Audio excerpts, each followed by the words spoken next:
anything you see could be done manually, Mm-hmm. could be also digitally transformed.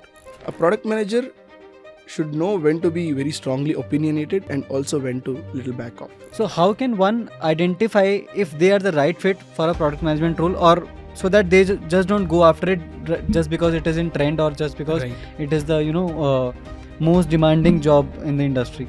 Someone aspiring to become a product manager, this is a very exciting time. Take the case of Sundar Pichai, I think Matt Carman, who's the CEO of AWS as well. They all come from a product background. UX on one side, tech on one side, business on one side. Okay. And if you draw an intersection of Mhm. these three circles, that's where a product guy fits in.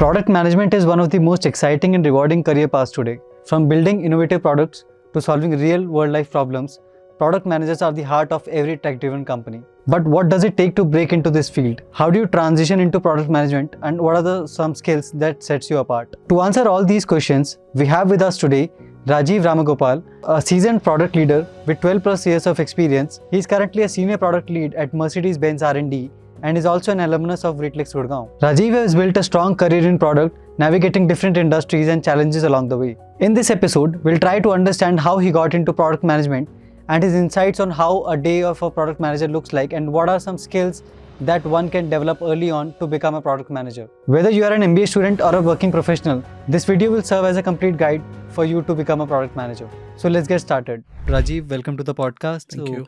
Let me just start off with your journey. So I would want to know, how did you actually get into product management? Right. So in the beginning of my career, I did not have an exact picture on what product management could be, but I was blessed to have a couple of informal opportunities. So I had one of my friend who had his startups, and he used to with whom I used to discuss certain ideas, and he used to ask me if I could join him for some of his sales pitch. And he was designing a website. So in those sales pitch he made, I was just a mute spectator, and I got an opportunity on how the customer interaction goes. And despite of whatever my friend used to tell him about the product, what was the needs, how things were seen from the eyes of the customer. Likewise, when I was kind of playing around with the website he was developing, I got an opportunity to test some of the features, and I said, hey, this can be like that, and some changes to the features. But little did I know that somewhere indirectly already doing something related to the product. And when I did my internship during my journey with Great Lakes, I got a chance to work with delivery. So there, it was a very new organization back then. And your experience with your friend was pre-Great Lakes? Yes, that was pre-Great Lakes. Okay. And during my Great Lakes, I did my internship with delivery. So there, I had to play around with their transportation management system. So literally every button, every single feature on their, I had a QA environment given to me to play around and document. So literally I could sometimes even give feedback on what's working, what's not working, and how things could be, made better, at least from my opinion. So these were all, in my opinion, the indirect ways wherein I was playing around with the product management space. But I got an opportunity with Origo. That's when my formal journey started. Okay. So that is where I got an opportunity to build a product. In a more formal way, meaning I could do a requirement gathering discussions with the customer. And then I used to prepare mock-ups or wireframes to make them understand that this is what you asked and this is how it could look like. And then I could work with the engineering teams, with the developers very closely, day in, day out, and of course the testers as well. I could work with the market research team. And then, once all the entire development was done, I used to take it back to the customer, give product demos, and then work with them during the UATs and go through the entire software delivery life cycle. At the beginning of my career, if you would ask me that did I want to become a product manager, probably I didn't know. I was just confused as most of the other guys out there. But eventually I did pivot and figure out what interested me. Right after Great Lakes, you were not into product, and you pivoted to product at a later stage. at a later stage. Okay. So And what made you pivot to a product role? right. So even during my stint as an employee with delivery, so I did my internship with delivery, and later they liked my efforts, and Okay. thanks to them I started my career with delivery right after my masters in Great Lakes. Okay. So even there, whenever something newly was being launched, delivery was an organization that bets big on technology. So they used to use Bangalore as a launchpad. So I got an opportunity to do a lot of customer study, play around with a lot of features before it's actually rolled out, and give back the feedback to the tech teams. So this is what something I was doing. But eventually when I joined Origo, right, like that's where I was actually wearing a product owner's hat, and I was into the product management space. I even had a chance to work with the customers very closely, be it the demos, be it the negotiations and trade-offs that used to happen. It could be with respect to the scope of the features that are being delivered, or it could be with respect to the timelines as well sometimes. So maybe couple of years after my masters, that's when my formal journey with the product management began. But when I actually started it with Origo, I would say it didn't appear completely new to me, because Somewhere you always had that I interest had when, it. even when you're working with your friend, or Exactly. even at delivery when you're Yeah, finding yeah, mistakes in the yeah. product. But And I got a bigger platform, Hmm. to learn. That's how I would like to put it. Okay, and I've heard that product managers are often considered to be as the CEO of a product. So is that true? Is that an accurate definition of a product manager, or is there more to it? I think Ben Horowitz came up with this statement back then, probably 10 years back. Initially, that's how it was seen, but later I believe it was criticized as well, because probably the context of that statement means you drive a lot of decisions with respect to the product, right? A product manager is responsible for the success or failure of the product, and he needs to put that sense of direction into the product delivery while it goes and reaches to the customer. However, a product manager is not the boss of the team. So this is where it got started getting to get criticized. So if you ask me, I would not buy that statement completely, because there's more to it. Product management, a guy in the product management space works collaboratively. It's a more cross functional role, I would say. So while he would be on the hot seat always and driving things, he would not be the complete authority. Not that way, probably. So Yeah, it's completely not true. Matlab, this no, definition completely is not not true. accurate. Yeah, Okay. And product management is probably one of the most in-demand roles that we see today, especially for people who are graduating right from MBA. right, Either they would want to go into consulting or product management. So right. why do you think they are drawn so much towards product management, and what is there in this field that they are, drawn towards? Yeah, so there's a little bit of history to this. So over the last decade, if you see, lot of digital transformation has happened, and of course now the AI is also adding to it. So anything you see could be done manually, could be also digitally transformed. To give an instance, if you would think of a supply chain management space, back then there used to be the guy in the warehouse registering every single shipment that comes in and goes out. Today we have something called as a warehouse management system. Likewise, a logistics organization has transportation management system. So what I'm trying to tell is there is a lot of problems to be solved. Like whenever there is a lot of need for the programmers in a particular space, you see a lot of demand for the developers.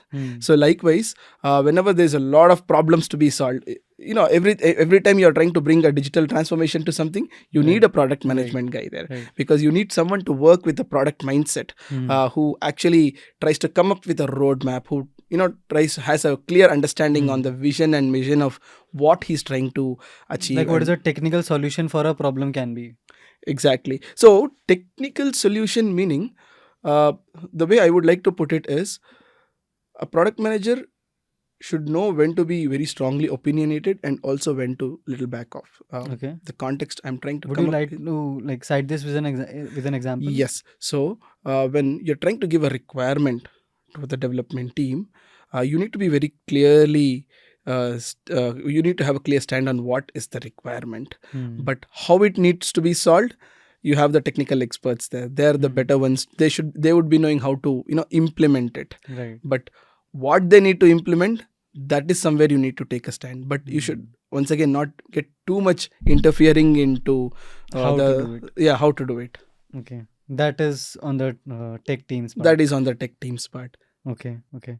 And since you have now have more than 10 years of experience in this field, how do you think the role of a product manager has evolved over time, and especially with the advent of AI and everything coming Right. up? So how do you think this role has emerged? Initially, the product managers used to market research, and they used to you know uh, have discussions with the customers.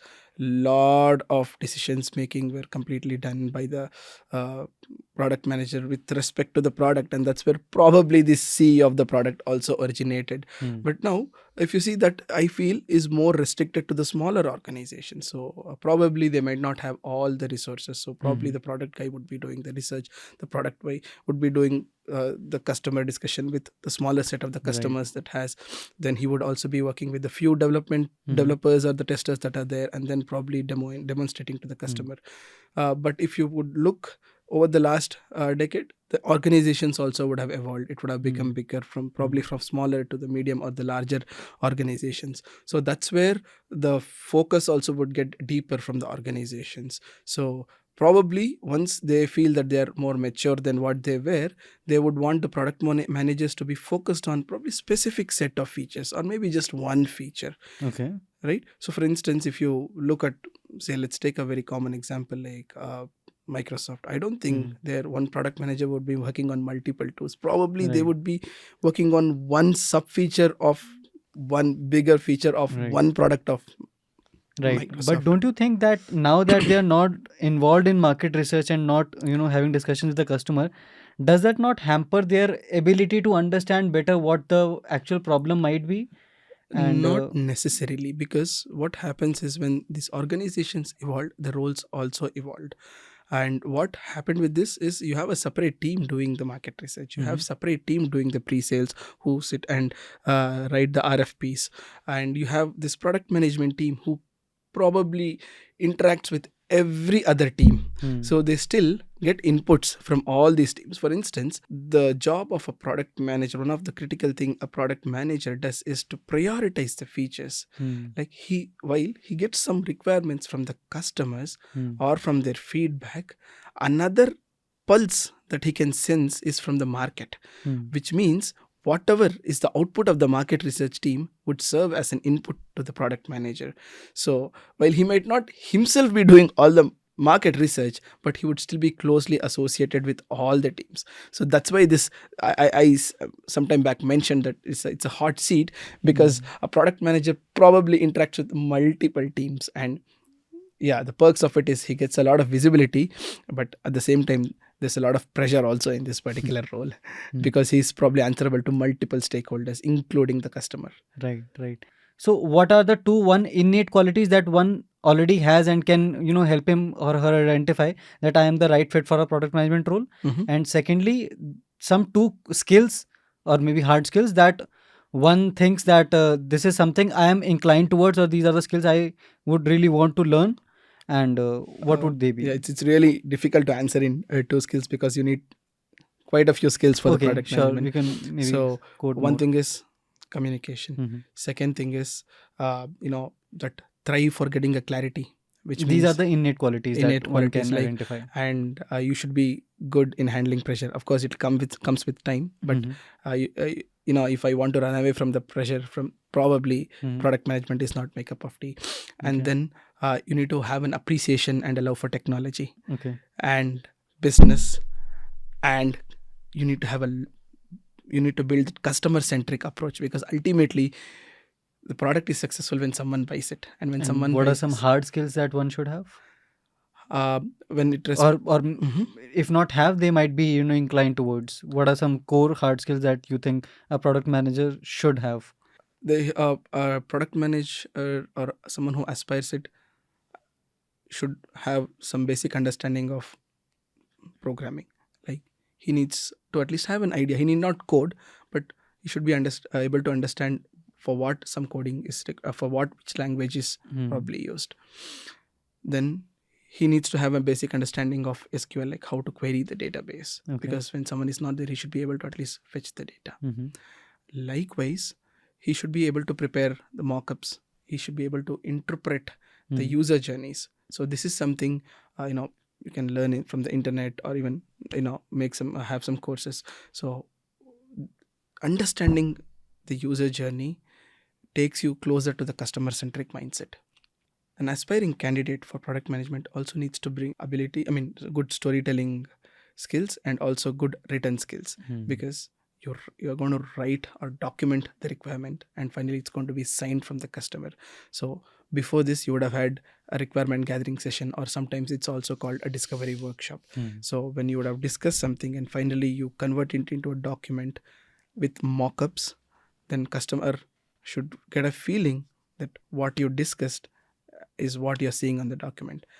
Eventually it will transfer into a product, but after that he should become get into that strategic thinking mindset and give a sense of direction to the product. Because if someone gets an opportunity to work on the product from the scratch till the end, then probably he's going to start working on it even before a project manager is going to come to the team. So right from the scratch, he needs to have that envisioning of where this product is going to go, and building on that, shaping that direction for the product. Once again, this is something that will come with experience. So you don't have a course for everything, but when you're working with the customer centric approach, you will see that this is what the customer needs, and this is how I need to build. And another skill set that I would highly recommend for the aspiring product managers is, one thing is empathy is a must, because you're going to work with a lot of people. You're going to have a lot of trade-offs and negotiations. So you need to have that art of influencing the people while you are not going to have a lot of authority. So that's something really crucial for a product manager to develop. How does a day in the life of a product manager looks like? Yeah. So it's not a typical 9 to 6 job is what I would say, because many a time you end up working with people across the globe. So you would also end up working in different time zones. But it typically starts, your day starts with checking your mails, and then eventually when you are in this particular role for some time, you would know what are your product metrics. So when I log in, I would first want to see how my product is faring, how much is done. So for instance, I would want to see how my backlog is going, how my scrum board is it better than yesterday, and are we good with respect to the timelines. And then we have a stand up. So this is where the engineering team and even a product owner or a product manager participates. So it is always a good idea for me to go prepared for the meeting instead of just opening everything when the meeting starts. So that gives me an opportunity to ask the right questions to the team. And after this, you have some of your daily scheduled meetings with your development team, because in your stand up, when I tell stand up, I'm referring to the team which works probably on a Scrum framework or an Agile framework. So there they speak on 3 things: what we did yesterday, what I'm going to do today, and am I having any obstacles or impediments for today's tasks. Okay, and so that is a standard for all. That's a standard template for all the stand up, and a good stand up should end in 15 minutes, because you're not going to get long meeting right at the start of the day, because you got to be most productive during that part of the day. And whenever there is an impediment, the first person to reach out is the product guy. Okay. So in some organizations, depending on what kind of problem is being solved, it could be a business analyst. In some organization, it could be a product owner. And in some organizations, it could be a product manager, depending on the scale of whatever you're trying to solve. So here is where a product manager would try to give them an answer. And if it's not really convincing, then probably he might have to reach out to the customer and then get back.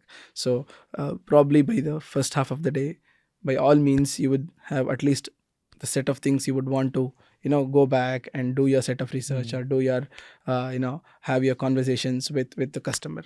Of course, you can also get some feedback during the end of the day, but typically your first half goes this way. And after, if you're working with someone in Europe, probably the time difference is going to be 3.5 hours to 5 hours. Right. So in this time, they're going to log in, they're going to come with their set of Mhm. questions, their set of feedback, and then those meetings would take precedence. And if you're also working in an agile framework, you would have your weekly meetings, you would have your refinement meetings. So it doesn't end here. That's the most interesting part. you know we also many a time do documentation, meaning we might have to write product specification document. Hmm. For instance, for me it was very difficult to write these documents when someone keeps coming to me and asking questions, because Right. Right. I would want to have meetings with multiple teams, and probably when I'm writing the document, I would want to have my mind focused. Right. So sometimes I used to lock myself in a meeting room, mark myself busy for a couple of hours, or there have Hmm. also been instances wherein after 6 p.m. or 7 p.m., when I don't have any customer calls, then I'm going to sit in a meeting room in the office for 2 to 3 hours, and because I would want to get my flow of Right. thoughts, and ultimately it's going to be, it's going to be the source of truth for the customer. Hmm. And from then we are going to break it into smaller tasks, and they are going to be consumed by the developers. Hmm. So there's also a lot of documentation, and we need to be very precise and concise with what we write, because Hmm. we need to mean every single word. We are responsible for what's there in the document. Hmm. So this is how it looks like. Sometimes when you're having a lighter day, you can do it during your office hours, but at the end of the day, you would have promised a timeline. So in this journey, you learn how to better manage it. It looks like a very hectic day. So It can get hectic what are some sometimes. misconceptions that you think people have about this job? Yes, there are some. So some get into a feeling sometimes that the product manager is the ultimate boss, which is never the case. Hmm. Because as a product manager, or I would be taking the call, and this is what I would want to, and I would not want this feature. Or sometimes I would tell that I would want this feature first, and there would be a lot of agreements and disagreements that would have happened while the product actually gets delivered. So sometimes when someone is constantly disagreed, it is a very human behavior. Hmm. Like, what, this guy is always disagreeing with me. Hmm. So this is one misconception. But on the other side, I also feel that a product manager needs to have his ears open. Like, we should never get into the feeling that we know everything. How is because this person giving the because the feedback? developers and the Hmm. testers can give some of the brilliant inputs which sometimes wouldn't have Right. flashed our Right. minds. Another misconception, I would say, is product managers are always in meetings.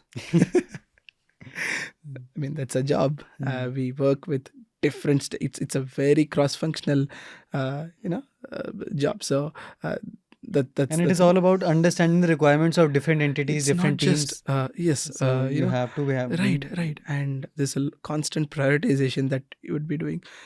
I would like to give a perspective here. Uh, when you're working with a development team, they would always be working on the current sprint. I mean, if someone is not familiar with this term, sprint, what I would say is it's like a timeline, say a 2 weeks, and this is what you would be working on, and the development team would be focusing on that. Hmm. Your customer, you would have probably delivered some bit to him, so they would be testing it. You would want to have some tasks ready for your engineering team for the next 3 sprints. Right. So the development team or the engineering team would be working on the current sprint. Your customers would be somewhere testing, if they're in a UAT phase, the previous sprint, and you would be also working on the future sprint. So a product guy, he would be a part of the present, he would be a part of the future, and he has to be a part of the past as well, and not lose the focus. Right. So when they tell meetings, somewhere we are actually doing and trying to, Does it not get very exhaustive when you're always in the meetings? And how do you do your own share of work that you need to do? And how do you plan things? And how do you write such documents? yeah, I mean, this is something we eventually learn. Like, there have been times when even I used to constantly work for 12 hours, 14 hours, but I somewhere realize, it becomes an overkill after a point of time. Right. So that's where you slowly start getting better at telling a no politely. Right. Because sometimes uh, for instance, a developer would want to get an answer from me very immediately, and I would be somewhere in the middle of something. So I might have to ask him to wait, that I'll finish first my set of work and then answer him. But Right. that would come at the cost of a small delay. Mm. So once again, it's the trade-off. It's the Right. trade-off. And sometimes customer would say, I want this tomorrow. But Mm. the realities would be far away from that. So, you would get better at it with experience, because, being very organized is, once again, it gets very essential, and it Mm. doesn't come at day one. So somewhere you would get to know. And once again, a product guy eventually will know the entire product at the back of his palm. Mm.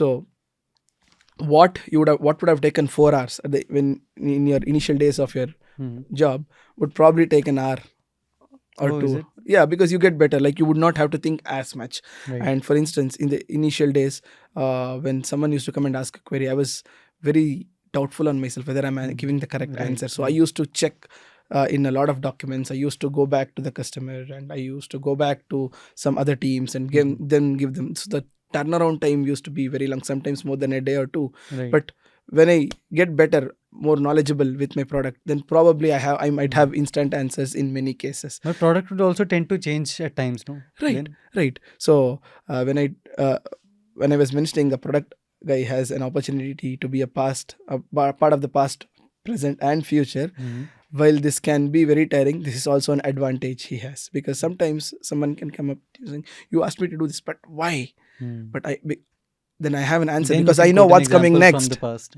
Yeah. And yes, I know what's there in the past, but I also know what's going to come next. So I Right. said, we are going to do this probably a month from now. So for that, it is a good idea to have this particular feature implemented now. Yeah. So what does the career progression in product management looks like starting from entry level to senior leadership roles? Right. Someone aspiring to become a product manager, this is a very exciting time. That's what I would say at the outset, because a lot of startups are originating, a lot of companies are coming, multiple products are being developed, a lot of Right. complex problems are being solved. There are going to be a lot of opportunities for the product manager, and eventually they're also going to grow. So an entry level would, in some product organization, once again, there is not a single answer for this.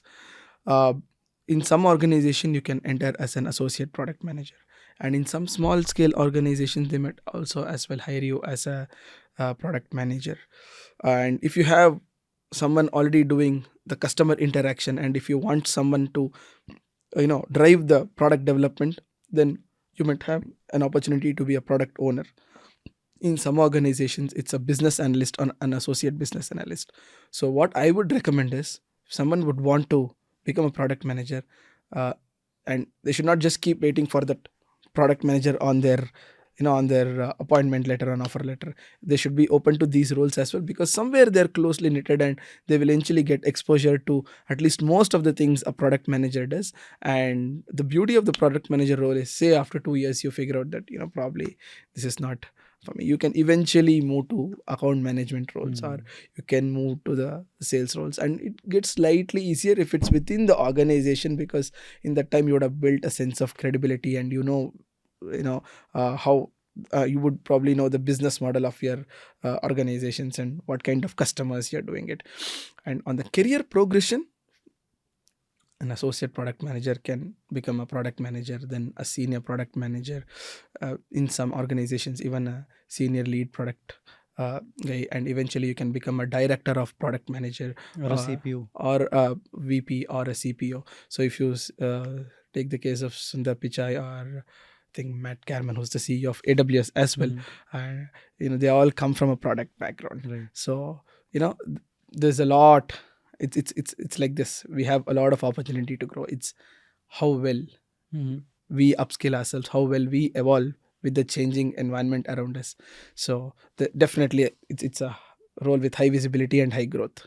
Do you recommend aspiring PMs to be like how do I put it? To be specialist of a particular industry or be generalist? It's about what first opportunity you get. Some are very fortunate to get where exactly they want to, or others after 2-3 years they still would enjoy a product being a product manager, but they would want to try out some other domain. For instance, healthcare or BFSI, they are more like a very evergreen domain. Okay. But if you would want to choose something like a construction domain or a very niche industry, probably they are evergreen, but there are not as many organizations who are Right. building the product. So there are less opportunities there. I mean, if someone who's looking for a change, it would get difficult. But once again, this doesn't determine the success of a person in his product management career. Okay. Because I have met people who have been in the same domain. They really become subject matter experts in that particular domain. They would have been being building products for more than 10 years in the healthcare domain, so they would have a very good visibility on how product can be built, and they can also consider some senior or management consulting roles down the career if they would want to switch roles, or if they would want to have a part-time career with an early retirement. At the same time, you can also switch domains or switch industries, and I'm an example for that, and I don't regret this decision in particular. I have got an opportunity to be a part of supply chain space. I have got an opportunity to be a part of infrastructure. When I say infrastructure, I was part of building capital project management systems, which essentially serves the construction management space. I've got an opportunity to be of automotive space, but the product mindset never goes away from me, because you're building another product, you need to adapt. And I also feel it's advantageous to me in one way, because I would have worked in different environments, and I would have seen people looking at solutions differently, asking different solutions. So it actually kind of gave me an opportunity to broaden my learnings and broaden my skill sets. So is it, I was about to come to that only. Is it fair to say that you had an approach of a generalist, because you have worked in a different, different industries? And what question that I would want to ask from this is there any set framework of a product manager that developing a product has this like fixed set of rules that applies to every industry they would go to, or is it different for all industries?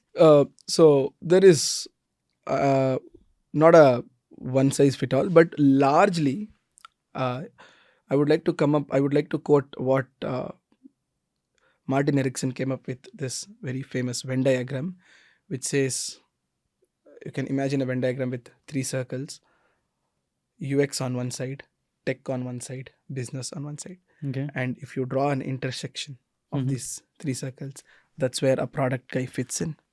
So you need to have a sense of appreciation and understanding towards the customer or the user experience.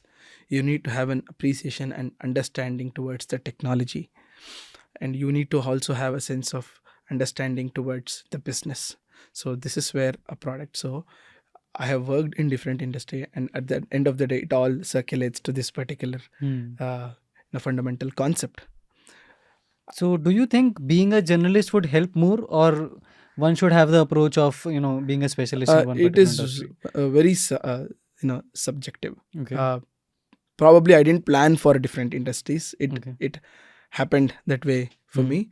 But some people who have probably got into product management space in BFSI, I've heard them that they would not want to, because when fintech was massively improving over the years, they wanted to stay and be the experts 10 years down the lane. Right. So it's worked for them as well. So once again, I would not recommend that this is what you should do. If you get an opportunity to be a part of the same industry, it's advantageous in its own way. I mean, 15 years down the lane, you will probably be one of the most experienced product guy in that space. Likewise, when I've been in the product management space for close to 10 years, or at least more formal way for at least 8 years. I've really learned a lot of ways of working. Like I would not be afraid to change an industry once again, but once again it will become a choice of preference for me. But once again, you get to work in a very diverse environments, and I would take that to my advantage, because that makes me evolve as a human being as well. Like I'm really not afraid of interacting with someone who is completely with because I somewhere now have a confidence that what, it's a matter of time, I can get into the thick of things, ask hundreds of questions and learn this. Doesn't matter if it's from a different industry or from a different, at the end of the day, it's a product which is solving a problem. So that mindset also eventually comes in. Okay, makes sense. And job interviews for a product management role often involves design and strategy questions. Right. So, what are some tips that you would like to give to master these questions? Right. So there are a few things which is good to know. So I would once again try to bring these three circles. Venn diagram. The Venn diagram. You need to be customer centric. For instance, if I would want to ask someone that design me a library management system, I'm not, and give him half an hour of time, I'm not expecting a correct answer from that person. Right. But I would want to observe and understand the thought process, The framework that is. the framework. So, you should be good in understanding the user journeys. So you should try to put yourself in the shoes of the customer and see, if I am using this product, how I would want this. So practicing on those, like trying to solve some case studies would help, because you will get that customer centric approach, and understanding the technologies. And you need to be very aware.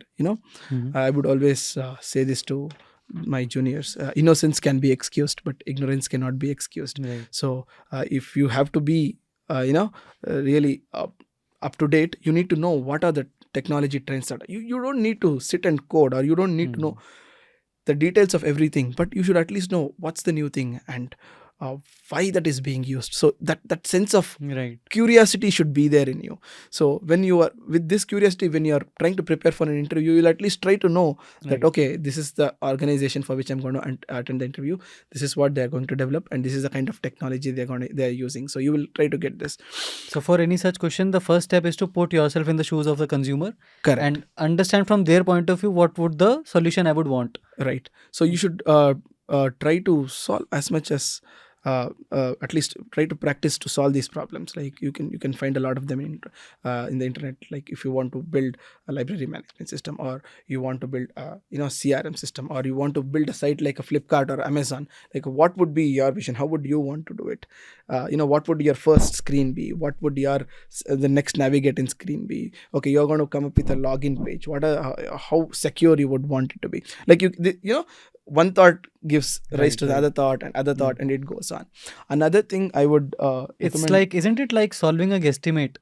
Yes, that's it's just that you have to come up with different questions, and different until you get to the most accurate yes, answer. and no question is a bad question. So a product, someone who's aspiring to become a product guy should also inculcate this quality, that he needs, at the end of the day, knowledge is power. So when you're a product guy, everybody around you who you're working, they look up to you.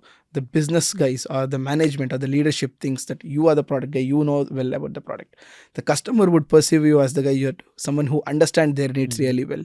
The development guy would look up to you to give them their requirement. So you need to so if you have to learn really well, you also have to develop this quality in you to ask a lot of questions.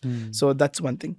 And with respect to the interview, it is also a good idea, because I'm sure the candidates would be knowing to what organization they're applying. So it's a good idea to know what software delivery method they're using. So I'm largely referring to the software side of the product management, because that's largely been in the trend. If they're using agile, or if they're using scaled agile is still, it's agile of agiles. But so it's good to have some research done on tools like Jira or Microsoft VSTS. What does this tool do? What is a user story? What is an acceptance criteria? What is the format of a user story? That's one thing. Second thing, I would and how and where can someone understand this from? It's best learned when you do a hands-on, but you don't get an opportunity most of the times, unless you are an intern in some organization or when become an employee. But at least from the internet, you can conceptually learn what is a user story, how do you break a bigger problem into smaller problem, what is an epic, what is a bug, and what it means in the life of a product development. these are some things that will really help. What is the story point? So these concepts of Scrum is something I would really recommend the product or manager or an aspiring product manager to be aware, if is especially applying for the first time. If it's for the second time, by all probabilities he would have a fair idea in it. That's one thing.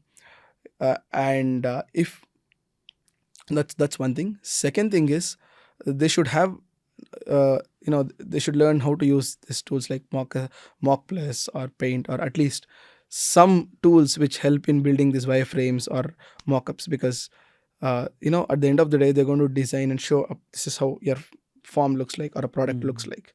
So for that, if they know how to use these tools, it's an advantageous thing, because instead of drawing in a paper and taking a screenshot, a photo of it and pasting it in the document, if you can do it more realistically, or that would be more impressive. Yes, and that makes you get an agreement from a customer, or during the requirement gathering sessions in a more appropriate manner.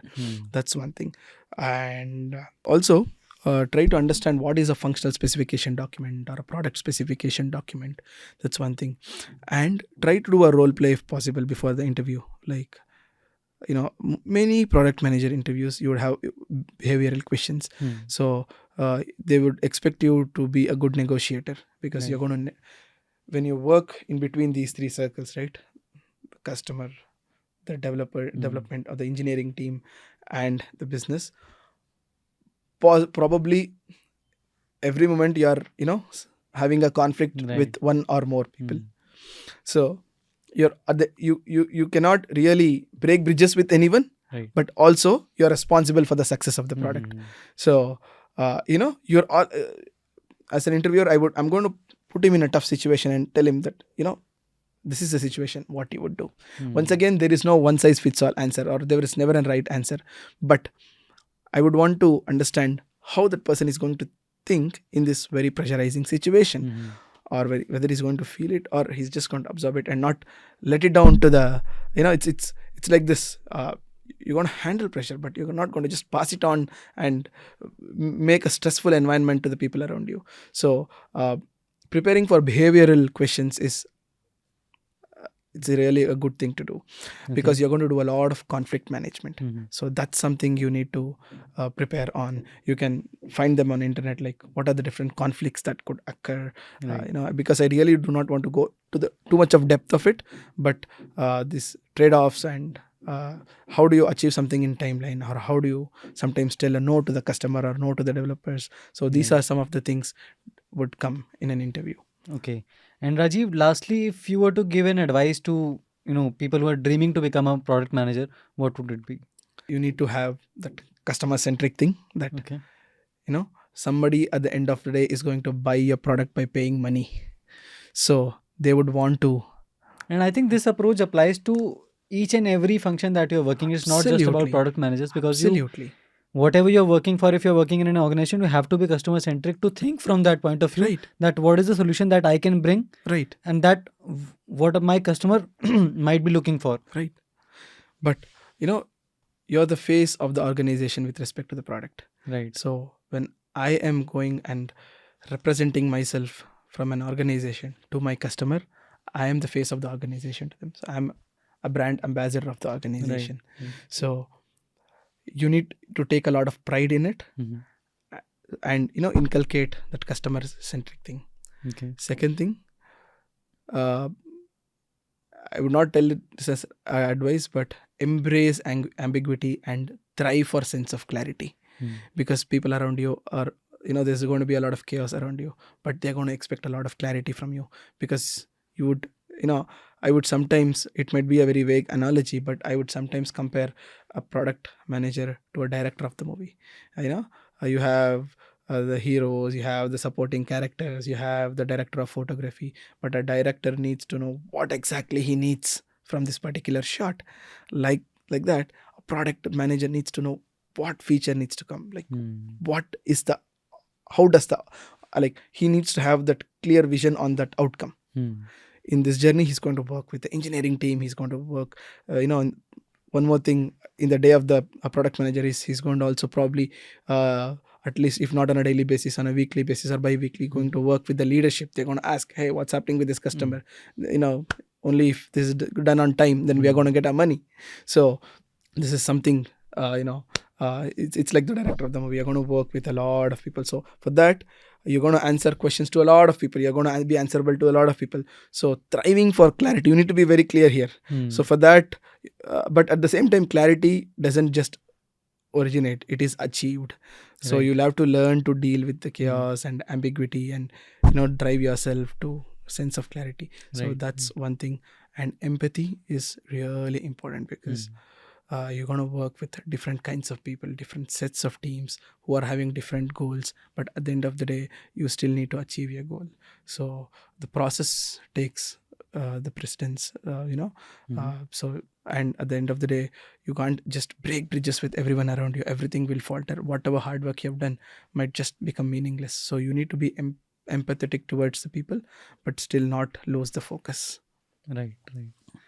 Okay, and I think that's a wrap, Rajiv. And I think it was a very insightful discussion. And anyone who is, aspiring to be a product manager will definitely benefit from this video and would learn a lot about how a product manager's life is and what is all It's an that they can do exciting to. life, I can assure, provided you feel this is your cup of tea.